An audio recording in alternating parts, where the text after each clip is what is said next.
Donc l'idée aujourd'hui c'est de remplacer ce thermostat classique qui ne fait pas vraiment de régulation, qui fait du on-off même si tu as une chaudière thermocompatible. Je vais tester un thermostat connecté qui a un rapport qualité-prix vraiment intéressant.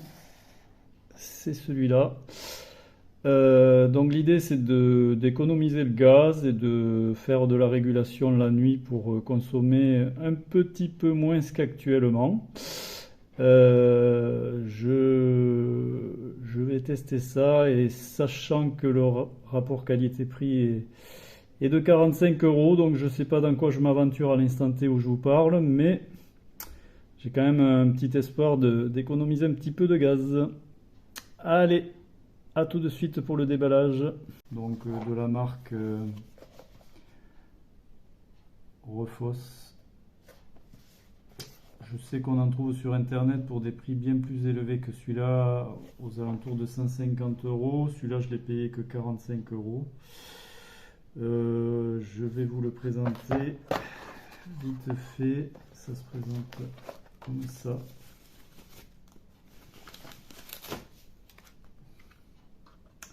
Dans le but de remplacer un thermostat classique et pour faire des économies d'énergie en coupant un petit peu la chaudière la nuit. Je vous fais un petit retour après installation. Voilà. À l'emplacement de mon ancien thermostat, je vais insérer la sonde. Je suis en train d'imprimer un petit boîtier avec mon imprimante 3D. Et comme ça, je communiquerai directement avec les câbles existants avec mon nouveau thermostat OpenTherm du coup. Voilà.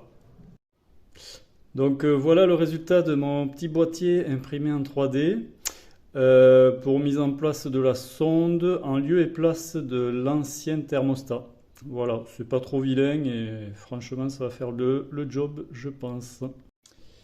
Donc le boîtier, suite au branchement, où on voit que la sonde est branchée, la régulation de la chaudière également et le 220 volts. Il ne reste plus qu'à mettre en place dans le boîtier et tout sera fini.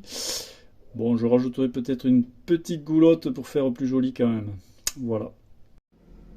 Pour ceux que ça intéresse pour la connexion en OpenTherm, donc 1 et 2 servent à l'alimentation en 220 volts, neutre et commun, et les broches utilisées pour OpenTherm sont les broches 3 et 5 du coup.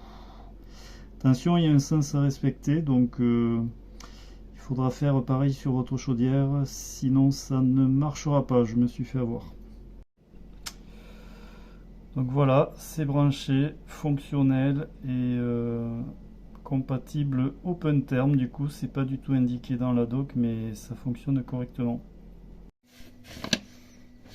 Donc voilà ce que ça donne une fois en place.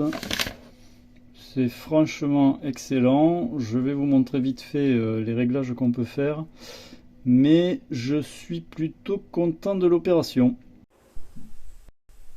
Bon alors bilan des courses, juste une petite vidéo supplémentaire pour vous montrer ce que ça donne. Alors là vous avez l'application fournie avec le thermostat et donc qui est très complète et qui permet surtout de faire ce qui m'intéresse. Donc moi ce qui m'intéresse c'est la partie programmation. Tac.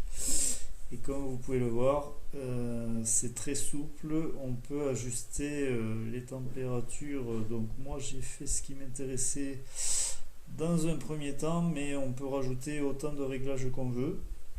C'est aussi complet que les thermostats, je pense que vous allez payer peut-être 150 ou 200 euros. Écoutez, à 45 euros, je sais pas ce qu'on peut faire de plus, c'est juste parfait.